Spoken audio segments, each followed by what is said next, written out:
السلام عليكم ورحمة الله تعالى وبركاته. الحمد لله نحمده ونستعينه ونستغفره ونؤمن به ونتوكل عليه ونعوذ بالله من شرور أنفسنا ومن سيئات أعمالنا. من يهده الله فلا مضل له ومن يضلله فلا هادي له. وأشهد أن لا إله إلا الله وحده لا شريك له وأشهد أن محمدا عبده ورسوله أرسله بالحق بشيرا ونذيرا وداعيا إلى الله بإذنه وسراجا منيرا. أما بعد فأعوذ بالله من الشيطان الرجيم. بسم الله الرحمن الرحيم. ألم أعهد إليكم يا بني آدم ألا تعبدوا الشيطان إنه لكم عدو مبين.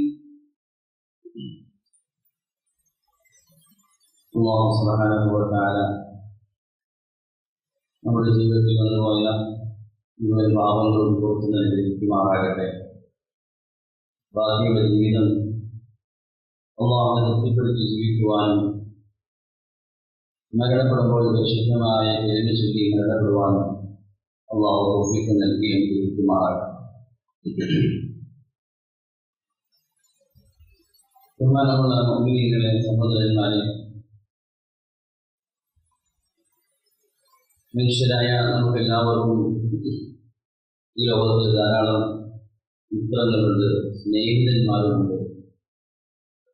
അതേപോലെ പലരെയും ശത്രുക്കളുമായി കണ്ടുകൊണ്ട് ജീവിക്കുന്നുണ്ട്.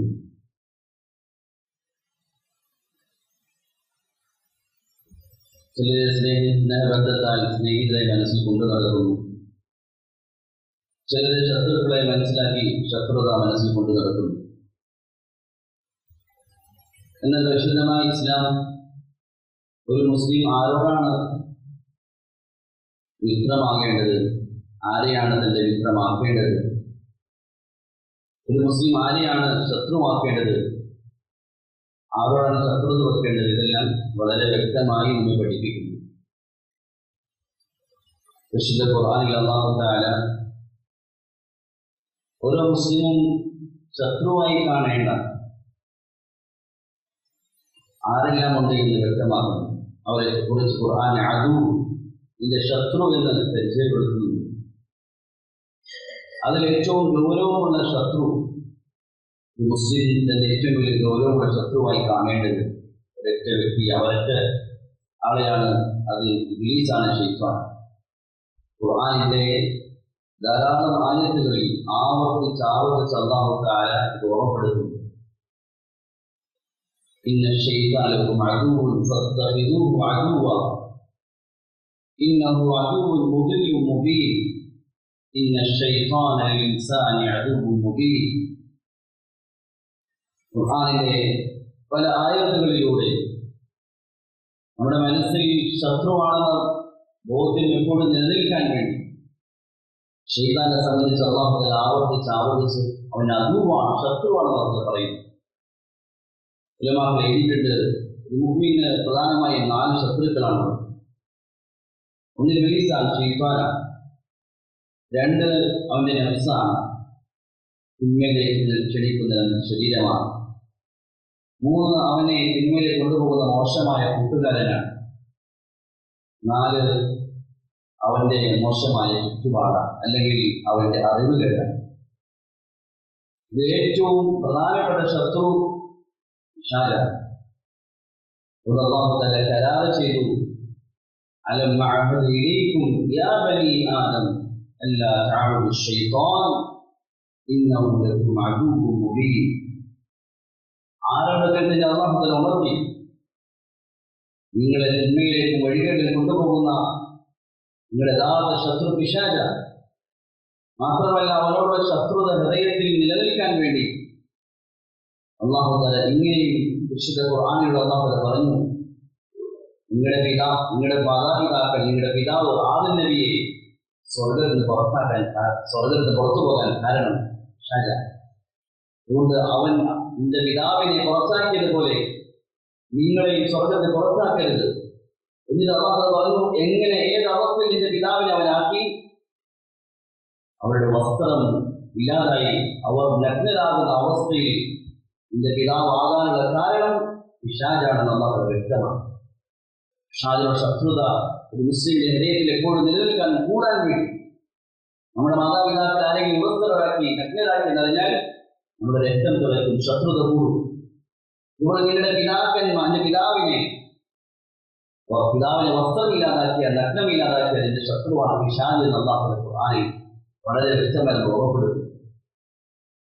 തങ്ങൾ സല്ലല്ലാഹു അലൈഹി വസല്ലം ദിവസേന തങ്ങളുടെ ദുആകളിൽ എല്ലാ ദിവസവും തങ്ങൾ അല്ലാഹുവിനോട് ആവശ്യപ്പെടുമായിരുന്നു.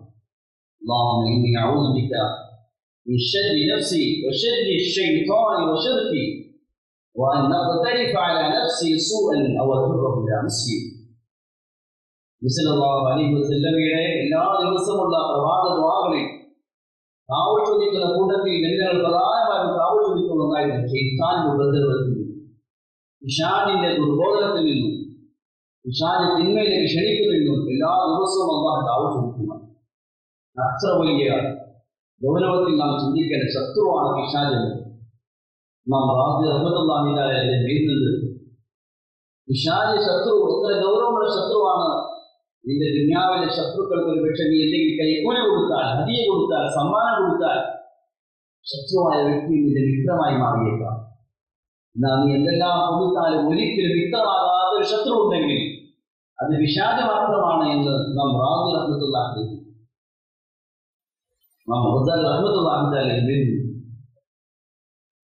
പിശാചിന്റെ ശത്രുവിന്റെ പ്രത്യേകത അവൻ എല്ലാ സമയം നിന്നെ കണ്ടുകൊണ്ടിരിക്കുന്നു. നീയാണെങ്കിൽ ആ ശത്രുവിനെ കാണുന്നു. പിശാചിന്റെ ശത്രുവിന്റെ മറ്റൊരു പ്രത്യേകത അവനൊരിക്കലും വിശ്രമമില്ല, നിന്നെ മറന്നുപോവുകയില്ല. നീ മറന്നുപോയേക്കാം. മാത്രമല്ല നീ ജോലി തിരക്കുകളിലാണ്, അവനാണെങ്കിൽ എപ്പോഴും ഫാലിയാണ്, ഫ്രീയാണ്. വെടിവെടുക്കുന്ന ജോലി മാത്രമാണ്, നിന്നെ തിന്മയിലേക്ക് ക്ഷണിക്കുന്ന ജോലി മാത്രമാണ്. യഹ്യ മുആദ് റഹ്മത്തുള്ളാഹി അലൈഹി പറയുമായിരുന്നു, പിശാചിന്റെ ശത്രു എത്ര കഠിനമായ ശത്രുവാണ്.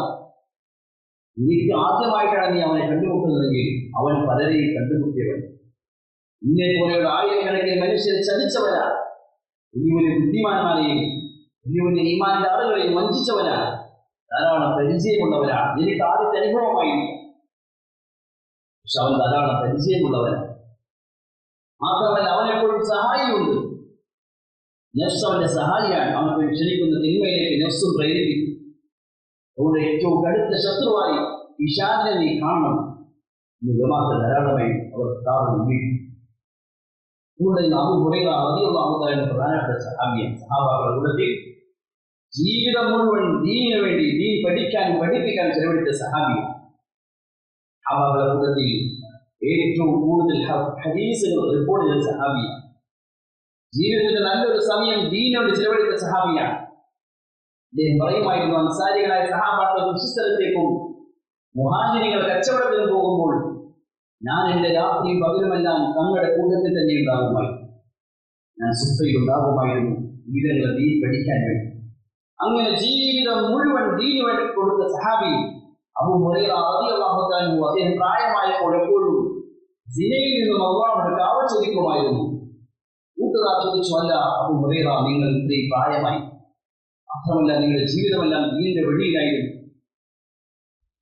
പറഞ്ഞു, പ്രായമായത് അബൂ ഹുറൈറയ്ക്കാണ്. എന്നാൽ എന്റെ ശത്രു പിശാച് അവന്റെ പ്രായം വർദ്ധിച്ചിട്ടില്ല, അവൻ അതേ അവസ്ഥയിൽ തന്നെയാണ്. അവൻ ഇപ്പോഴൊരു പരിശ്രമത്തിൽ ബലഹീനതയില്ല. ഞാൻ പ്രായമായി ബലഹീനനായി, ആരും ക്ഷയിച്ചു, ഞാൻ ബലഹീനനായി, ശരിയാണ്. പിശാചിന്റെ ചതിയും വഞ്ചനയും അല്പം പോലും കുറവില്ല. അതുകൊണ്ട് ഞാൻ പിശാചിന്റെ ചതിയെ ഭയപ്പെടുന്നു. അതുകൊണ്ടാണ് ഈ പ്രായമായ അവസ്ഥയിൽ ഞാൻ സിനയിൽ നിന്ന് കാവൽ ചോദിക്കുന്നതെന്ന് അദ്ദേഹം പറയുന്നു. എല്ലാ സ്ഥലങ്ങളും അവർ വഞ്ചിക്കാനില്ല. അദ്ദേഹത്തിന്റെ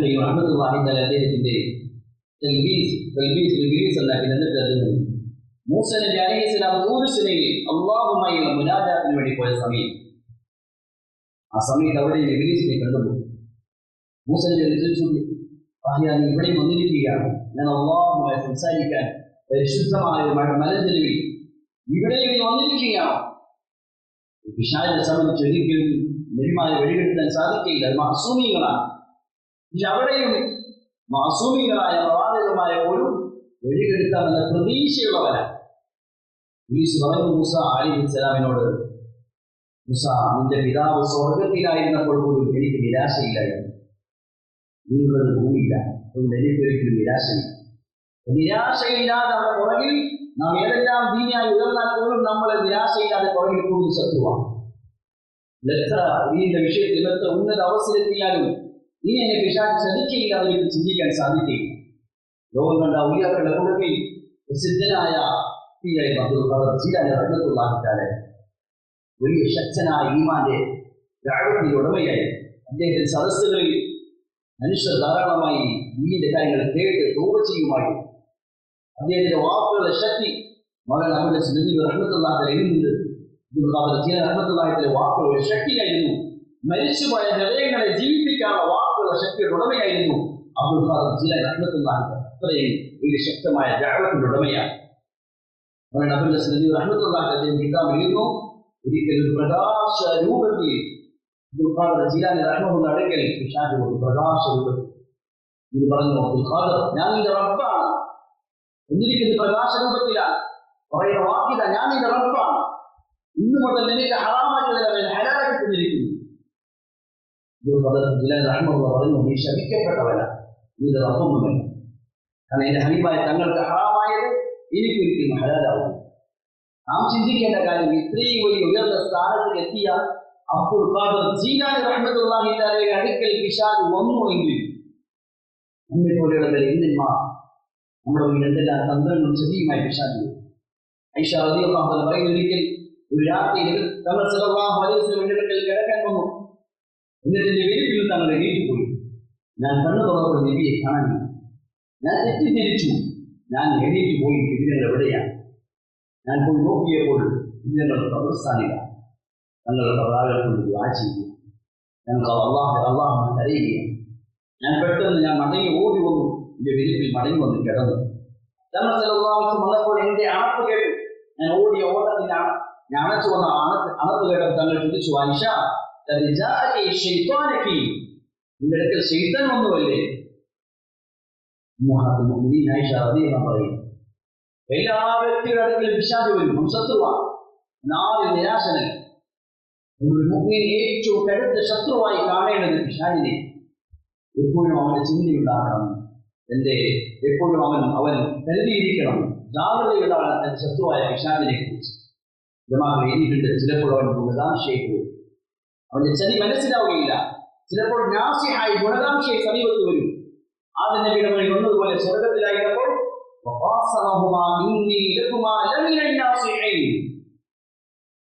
വന്ന് സ്വർഗത്തിലായിരുന്ന ആദ്യ നബിയോട് പറഞ്ഞത് സത്യം ചെയ്തു മാത്രമല്ല, ഖുർആന്റെ പ്രയോഗം തന്നെ, തീർച്ചയായും ഞാൻ നിങ്ങൾക്ക് ഗുണകാംക്ഷയാണ്, നിങ്ങളെ ഗുണമാഗ്രഹിച്ച് പറയുന്നതാണ്. നിങ്ങൾ ആ പഴത്തിൽ കഴിക്കണം, ആ വൃക്ഷത്തിൽ കഴിക്കണം, നിങ്ങൾക്ക് സ്വർഗത്തിൽ താമസിക്കാൻ സാധിക്കും എന്നെല്ലാം ഗുണകാംക്ഷയായിട്ടാണ് തന്നെ അതിന് കിടന്നിട്ടുണ്ട്. പലപ്പോഴും നമ്മുടെ മുന്നിൽ പിശാച് ഗുണകാംക്ഷയായിട്ട് എഴുതിയിട്ടുണ്ട്. അവൻ തിന്മ കൽപ്പിക്കുമ്പോൾ ചെയ്യാതായാൽ പിന്നെ അവൻ തന്നെ നന്മ കൽപ്പിക്കും, നന്മ ചെയ്യിപ്പിക്കുകയും ആ നന്മയിൽ അവനെ ഒഴിവുണ്ടാക്കി ഉൾനാട്യമുണ്ടാക്കി അവനെ ആ നന്മയോടെ നശിപ്പിക്കാൻ പരിശ്രമിക്കും. എഴുതിയിട്ടുണ്ട് ചില ഉണ്ടാകുന്ന ചരിത്രം. ഒരു രാത്രി തഹജ്ജുദ് നഷ്ടപ്പെട്ടു പോയി,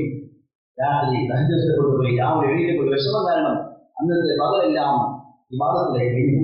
രാത്രി തഹജ്ജുദ് നഷ്ടപ്പെട്ട വിഷമത്തിൽ പിറ്റേ ദിവസം തഹജ്ജുദിന്റെ സമയമായപ്പോൾ ഇബ്ലീസ് ലഅനത്തുള്ളാഹിനെ വിളിച്ചു തഹജ്ജുദ് നിസ്കരിക്കാൻ ഗുണകാംക്ഷയാകും. കാരണം ഒരൊറ്റ തഹജ്ജുദ് നഷ്ടപ്പെട്ടപ്പോൾ പകലെല്ലാം ഇബാദത്തിലായി, അതുകൊണ്ട് രാത്രി നിസ്കരിച്ചു. ചിലപ്പോൾ ഗുണകാംക്ഷയായി നമ്മുടെ മുന്നിൽ ഇനി ഉലമാക്കൾ എഴുതിയിട്ടുണ്ട്, ചിലപ്പോൾ നമ്മുടെ മുന്നിൽ തിന്മയെ ഭംഗിയാക്കി കാണിക്കും. തിന്മയെ നന്മയാക്കി തോന്നിക്കും. ഇനി ന്യായങ്ങൾ, ഇനി അതിന് കാരണങ്ങൾ, അതിന് സ്വന്തമായ അഭിപ്രായങ്ങൾ പറയും. തിന്മയാണ്, പിന്നെ ആ തിന്മ കൊണ്ട് അവന്റെ അഭിമാനം കൊണ്ട് പ്രൗഢി ലഭിക്കും. ഇന്നത്തെ അവരുടെ വിവാഹങ്ങൾ പോലെ എന്തെല്ലാം ഹറാമുകളും തിന്മകളും എന്തെല്ലാം തോന്നിവാസങ്ങളുമാണ്. പക്ഷെ തിന്മയെ തോന്നാറില്ല. അത് ന്യായങ്ങൾ പറഞ്ഞ് ആ തിന്മകളെ നന്മയായി തോന്നിപ്പിക്കും പിശാച്. അങ്ങനെ തിന്മ അവന്റെ ശീലമാണ്. പിന്നെ ഉലമാക്കൾ എഴുതിയിട്ടുണ്ട്, പിശാച് ഒരു തിന്മയെ കൊണ്ടുപോകുന്നത് വളരെ വേഗത്തിലല്ല, പടിപടിയായി ഒരു തിന്മയെ പോലെ കൊണ്ടുപോകും എന്നറിയില്ല. പറയുന്നു, ചില സന്ദർഭങ്ങളിൽ 99 നന്മയുടെ വാതിൽ ഒരു മനുഷ്യന്റെ മുന്നിൽ തുറക്കും, പിശാചിനെ തുറക്കും ഒരു തിന്മയെ പോലെ എത്തിക്കാൻ വേണ്ടി. നന്മയുടെ 99 വാതിൽ അവന്റെ മുന്നിൽ പിശാചിനെ തുറക്കും, അവൻ ലക്ഷ്യമാക്കിയ തിന്മയിലേക്ക് എത്തിക്കാൻ വേണ്ടി. ഇസ്രായേലിലുള്ള ഒരു മനുഷ്യന്റെ, ഒരു ആബിദായ മനുഷ്യന്റെ ചരിത്രം കിതാബുകളിൽ കാണാൻ സാധിക്കും. ഒരു ആബിദായ മനുഷ്യനായി പഴയ കാലഘട്ട ആ മുൻകഴി സമുദായത്തിൽ കൂടാരമുണ്ടാക്കിയ സന്യാസികളെ ജീവിക്കുമായിരുന്നു. ഒരു 4 സഹോദരന്മാർ ജിഹാദിന് വേണ്ടി പുറപ്പെടാൻ ആഗ്രഹിച്ചു. അവർക്ക് ഒരു സഹോദരി ഉണ്ടായിരുന്നു. ആ സഹോദരിയെ ഏൽപ്പിക്കാൻ വേണ്ടി, സുരക്ഷിതമായി ഏൽപ്പിക്കാൻ വേണ്ട സ്ഥലം അന്വേഷിച്ചപ്പോൾ ഈ സ്വാലിഹായ ആബിദായ മനുഷ്യന്റെ ഏൽപ്പിച്ചു. അവർ നിർബന്ധിച്ചു, അദ്ദേഹം പിന്മാറി. പല പ്രാവശ്യം നിർബന്ധിച്ചപ്പോൾ ഈ ആബിദായ ഈ മനുഷ്യരുടെ ഏൽപ്പിച്ചു. അദ്ദേഹം ഒരു വീട് കൊടുത്തു താമസിക്കാൻ വേണ്ടി.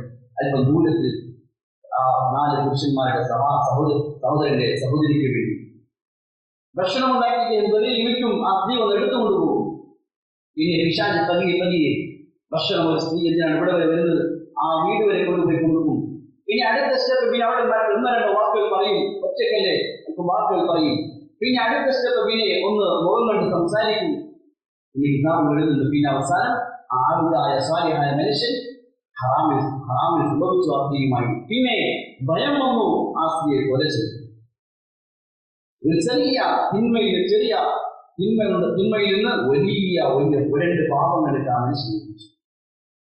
ഇതിൽ കാണാം, 4 സഹോദരന്മാർ ജിഹാദിൽ മടങ്ങി വന്നു. ഇദ്ദേഹം പറഞ്ഞു, രോഗം ബാധിച്ച് നിങ്ങളുടെ സഹോദരൻ മരണപ്പെട്ടു.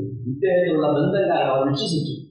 രാത്രി 4 സഹോദരന്മാർക്ക് പിശാച് സ്വപ്നത്തിൽ ഒന്ന് പറഞ്ഞു, നിങ്ങളുടെ സഹോദരൻ മരണപ്പെട്ടതല്ല, നിങ്ങൾ ഏൽപ്പിച്ചു പോയ ആബിദായ മനുഷ്യൻ സാലിഹായ കൊല ചെയ്തില്ല. ഇന്ന സ്ഥലത്ത് നിങ്ങളുടെ സഹോദരൻ കബറടക്കിയിട്ടുണ്ട്. 4 പേരും കുടിച്ചു നോക്കി സഹോദരൻ മയ്യത്ത് കണ്ടു. അവസാനം രാജാവിന്റെ അടുക്കൽ സംഭവം വന്നു. തൂക്കിക്കൊല്ലാൻ തീരുമാനിച്ചു ആബിദായ മനുഷ്യൻ. ഈ സമയത്ത് പിശാച് വന്നു, ഞാൻ രക്ഷപ്പെടുത്താം, ഈ സമയം നീ ഇന്ന വാക്കുകൾ പറഞ്ഞാൽ മതി.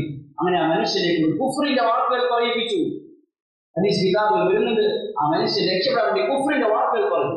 ഒരു ചെറിയ തിന്മയിൽ തുടങ്ങി 2 വൻപാപങ്ങൾ ചെയ്തു. അവസാനം കാഫിറായ മനുഷ്യൻ മരണപ്പെടുകയും ചെയ്തു. തിന്മയിലേക്ക് പടിയായി നമ്മൾ അറിയാതെ കൊണ്ടുപോകും. ചിലപ്പോൾ നന്മകൾ കാണിച്ചു കൊണ്ടുപോകും. പിശാചിന്റെ ചെറിയ ഒരു മുഅ്മിൻ എപ്പോഴും ഗൗരവത്തിൽ കാണേണ്ട ശത്രു പിശാചാണ്. ഏറ്റവും ശത്രുവായി കാണും. ധാരാളം ശൈത്താനിലെ വാതിലും വഴികളും ഇന്നാൾ തുറന്നിട്ടിരിക്കുക. സഹാബാക്കൾ പറയുന്നതാണ്, ഒരിക്കൽ ഞങ്ങളുടെ മുന്നിൽ ഒരു നീണ്ട വര വരച്ചു.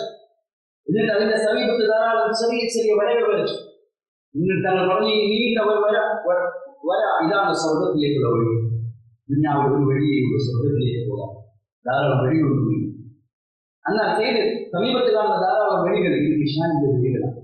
തിന്മയിലേക്കുള്ള ധാരാളം വഴികൾ ദുനിയാവിൽ നിറഞ്ഞെടുക്കാൻ, ധാരാളം വാതിലുകൾ ദുനിയാവിൽ നിറഞ്ഞെടുക്കുകയാണ്.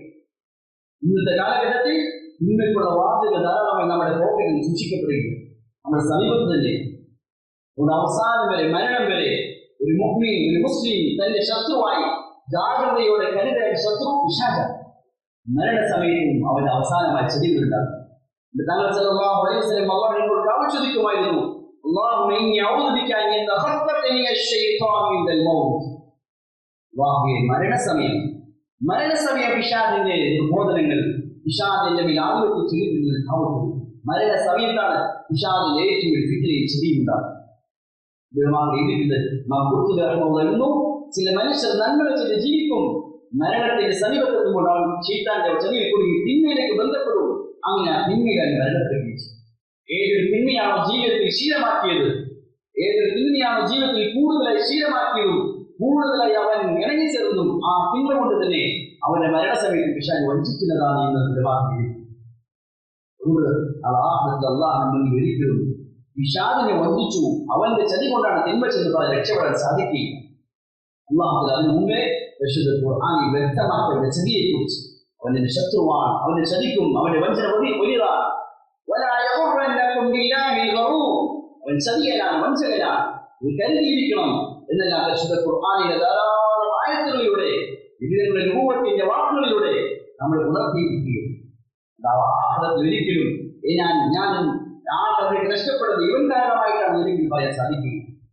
ഖുർആനിലെ ഒരു ഭാഗത്ത് പറയുന്നു വഖാല ശൈത്താനു ലമ്മാ ഖുദിയ അൽ-അംർ ഇന്നല്ലാഹ വഅദകും വഅദൽ ഹഖ് വവഅദ്തുകും ഫഅഖ്ലഫ്തുകും ما كان لي عليكم من سلطان إلا أن دعوتكم فاستجبتم لي فلا تلوموني ولوموا أنفسكم. على ഖിയാമത്തിന്റെ ദിവസം നഷ്ടവാളികൾ പറയും അല്ലാഹു ഞങ്ങൾക്ക് ഗതികേടിലായി പോയത്, നമ്മൾ നരകത്തിലേക്ക് പോകാൻ വിധിക്കപ്പെടാതെ കാരണം പിശാചാണ്, ഇവരുടെ ചതിയും ദുർബോധനവുമാണ്, ഇവൻ തിന്മയെ ക്ഷണിച്ചതുകൊണ്ടാണ്. ആ സമയത്ത് പിശാച് സംസാരിക്കും, അവനെ ആക്ഷേപിക്കുന്നവരോട് പിശാച് പറയും നിങ്ങളുടെ റബ്ബുൽ അമസ്സനായ അല്ലാഹു സത്യമായ കാര്യങ്ങൾ പറഞ്ഞിരുന്നല്ലോ, ഞാൻ ചില വാഗ്ദാനങ്ങൾ ചെയ്തിരുന്നു, പക്ഷെ എന്റെ വാഗ്ദാനങ്ങളെ കളവായിരുന്നു, അമ്മ പറഞ്ഞ സത്യമായിരുന്നു, നിങ്ങൾ എന്തുകൊണ്ട് എന്റെ വാഗ്ദാനത്തിൽ വിശ്വസിച്ചു? ഇന്നത്തെ ദിവസം എന്നെ പറഞ്ഞൊരിക്കലും ആക്ഷേപിക്കാൻ നിൽക്കേണ്ടതില്ല, നിങ്ങൾ നിങ്ങളുടെ തന്നെ ആക്ഷേപിച്ചാൽ മതി. നിങ്ങൾക്ക് അല്ലാഹു ബുദ്ധിയും ആയുസ്സും ചിന്തയില്ല നൽകിയിരുന്നല്ലോ, അതുകൊണ്ട് ഞാനാണ് നിങ്ങൾ വഴിയെടുത്തെന്ന് പറയേണ്ടതാ, നിങ്ങൾക്ക് ബുദ്ധി നൽകിയിരുന്നല്ലോ, നിങ്ങൾ ചിന്തിക്കാതിരുന്നുകൊണ്ടാണ്.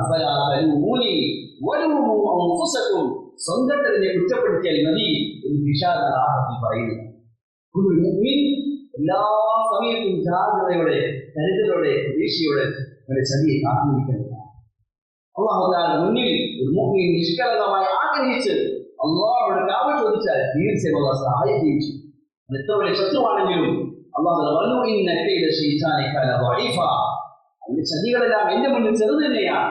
നിങ്ങൾ എന്നിലേക്ക് തിരിഞ്ഞാൽ, എന്നോട് കാവൽ ചോദിച്ചാൽ വഇമ്മാ യൻസഗന്നക മിനശ് ശൈത്താനി നസ്ഉൻ ഫസ്തഈദ് ബില്ലാഹ്, ഇഷാറത്ത് വഴി എപ്പോഴും അല്ലാഹുവോട് കാവൽ ചോദിക്കുക. ഇഷാറിന്റെ ദുർബോധനങ്ങളിൽ നിന്ന് രക്ഷപ്പെടാൻ വഴി എപ്പോഴും അല്ലാഹുവോട് കാവൽ ചോദിക്കുക. പരിശുദ്ധ ഖുർആനിൽ തന്നെ ദുആകൾ പഠിപ്പിച്ചു, ഇഷാറിന്റെ ശർറിൽ നിന്ന് രക്ഷപ്പെടാൻ ദുആകൾ പഠിപ്പിച്ചു. അതിൽ ഏറ്റവും പ്രധാനപ്പെട്ട ദുആയാണ് സൂറത്തുൻ നാസ്. ഖുർആന്റെ തുടക്കം ഒരു ദുആ കൊണ്ടാണ്, ഖുർആന്റെ ഒടുക്കം ഒരു ദുആ കൊണ്ടാണ്. തുടക്കം അല്ലാഹുവിന്റെ ഹിദായത്തിനെ ചോദിക്കുന്നു, ഒടുക്കം ഹിദായത്തിൽ നഷ്ടമാവുന്ന, ഹിദായത്തിന് മാറ്റാൻ കാരണമാകുന്ന പിശാചിനെ കാവൽ ചോദിക്കുക. ഖുൽ അഊദു ബിറബ്ബിൻ നാസ് മലിക്കിൻ നാസ് ഇലാഹിൻ നാസ്.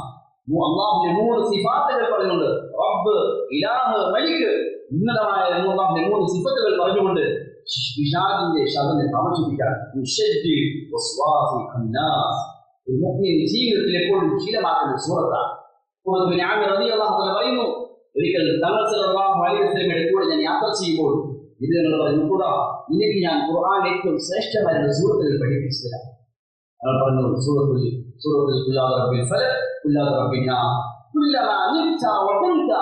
നീ ഉറങ്ങുമ്പോഴും ഉണരുമ്പോഴുമല്ല നീ പതിവാക്കേണ്ട സൂറത്തുകളാണ് സൂറത്തുൽ നാസും സൂറത്തുൽ ഫലഖും എന്ന് പറയുന്നത്. മറ്റൊരു പ്രാവശ്യം ഞാൻ നബിതങ്ങളുടെ ജുഹ്ഫ എന്ന സ്ഥലത്തോട് യാത്ര ചെയ്യുമ്പോൾ ശക്തമായ കാറ്റടിച്ച് വീശി, അങ്ങനെ ഞാൻ ഭയപ്പെടുന്ന അവസ്ഥയിൽ തങ്ങൾ സല്ലല്ലാഹു പറഞ്ഞു, ഈ രണ്ട് സൂറത്തുകൾ പാരായണിച്ചുകൊണ്ടിരുന്നു. ആയിഷ റളിയല്ലാഹു അൻഹ പറയുന്നത്, തങ്ങൾ സല്ലല്ലാഹു അലൈഹി വസല്ലമയ്ക്ക് എന്തെങ്കിലും വേദനകളോ ബുദ്ധിമുട്ടോ വന്നാൽ നബിതങ്ങൾ ഈ രണ്ട് സൂറത്തുകൾ ഓതുകയും തങ്ങളുടെ കൈകൾ തങ്ങൾ ശരീരം തടയുകയും ചെയ്യുമായിരുന്നു. അവസാനം തങ്ങളുടെ രോഗം ബാധിച്ച് മരണാവസ്ഥയിലെത്തിയപ്പോൾ ഞാൻ രണ്ട് സൂറത്തുകൾ ഓതി, ഞാൻ തങ്ങളുടെ കൈ തന്നെ ഊതി തങ്ങളുടെ കൈ കൊണ്ട് ശരീരം തടയുകയും ചെയ്തു എന്ന് ആയിഷ റളിയല്ലാഹു അൻഹ പറയുന്നു.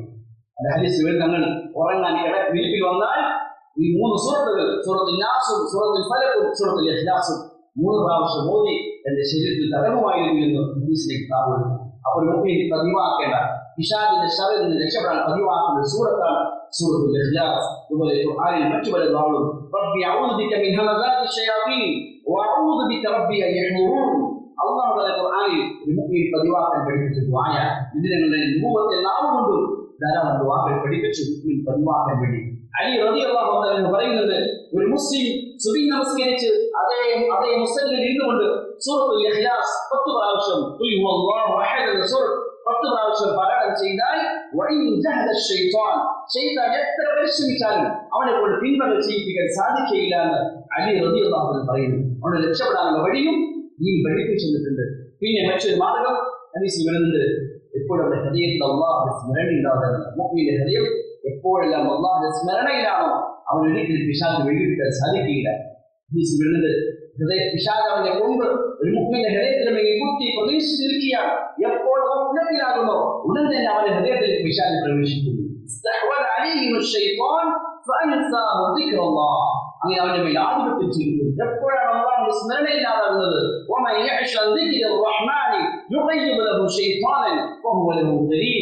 എപ്പോൾ ഹൃദയത്തിൽ അള്ളാഹുവിന്റെ ഓർമ്മയില്ലാതെ വരുന്നു അപ്പോൾ പിശാചിലേക്ക് പ്രവേശിക്കാൻ കാരണമായിരുന്നു. അതുകൊണ്ട് രക്ഷപ്പെടാൻ വഴിയും ഈ പഠിപ്പിക്കുക. എന്നാൽ ഖേദകരം അടിമകൾ മുസ്ലിമീങ്ങൾ ജീവിതം മുഴുവൻ പിശാചിന്റെ ചതിയിൽ കുടുങ്ങി അള്ളാഹുവിന്റെ ഓർമ്മയില്ലാതെ ദിക്റില്ലാതെ പാപത്തിന്റെ അടിമകളെ ജീവിക്കുന്ന ആളുകൾ അവരുടെ മരണത്തിന്റെ അവസ്ഥയിലായിരിക്കും. അവരുടെ ജീവിതത്തെ പിശാച് കീഴ്പ്പെടുത്തും. ദിക്റില്ലാത്ത യാതൊരു സംശയവും. അതുകൊണ്ട് മുഅ്മിൻ എപ്പോഴും കരുതിയിരിക്കേണ്ട ശത്രു പിശാചാണ്. അള്ളാഹു ചില കാര്യങ്ങൾ മനസ്സിലാക്കി അമൽ ചെയ്യാൻ തോഫീഖ് ചെയ്യുമാറാകട്ടെ. വആഖിറു ദഅവാനാ അൽഹംദുലില്ലാഹി റബ്ബിൽ ആലമീൻ.